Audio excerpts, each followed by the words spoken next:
السلام علیکم ورحمۃ اللہ وبرکاتہ۔ عقل والوں کے لیے زبردست مثال ہے۔ ہم تربوز خریدتے ہیں، مثلاً 5 کلو کا ایک دانہ۔ جب اسے کھاتے ہیں تو پہلے اس کا موٹا چھلکا اتارتے ہیں۔ 5 کلو میں سے کم از کم 1 کلو چھلکا نکلتا ہے، یعنی تقریباً 20%۔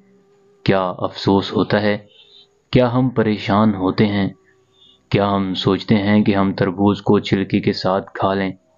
نہیں، بالکل نہیں۔ یہی حال مالٹے کا ہے۔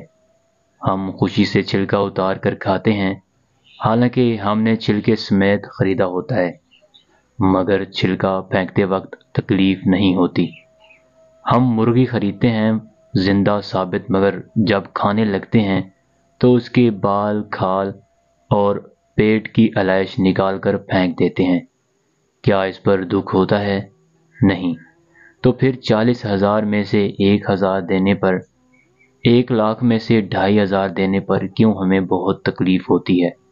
حالانکہ یہ صرف 2.5% بنتا ہے، یعنی 100 روپے میں سے صرف 2.5 روپے۔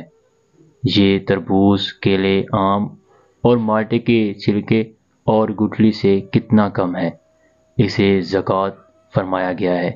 یہ پاکی ہے، مال بھی پاک، ایمان بھی پاک، دل اور جسم بھی پاک، اور معاشرہ بھی خوشحال۔ اتنی معمولی رقم، یعنی 40 روپے میں سے صرف 1 روپیہ، اور فائدے کتنے زیادہ، اجر کتنا زیادہ، برکت کتنی زیادہ۔